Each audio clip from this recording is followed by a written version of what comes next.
بیا تا بهت جدیدترین روش زدن تینت لب رو یاد بدم. بچه‌ها اگه تینت زدن رو یاد بگیرین دیگه نیاز به شید لب ندارین.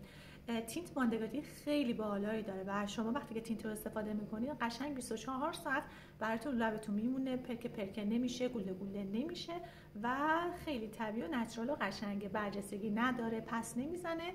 بریم با هم تستش کنیم. روش کل لبتو بدون هیچ استرسی بکش، فقط از خط لبت بیرون نیا.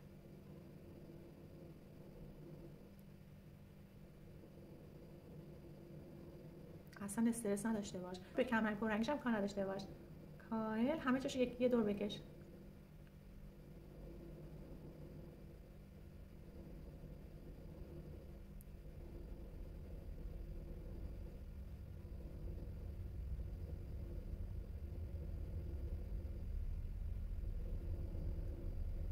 خب در همین حد کافی 5 دقیقه بهش تایم بده تا خوش بشه. با دستمال مرطوب بیار. خوش شده با دستمال مرطوب کامل روشو پاک کن. هیچ استرسی هم نداشته باش.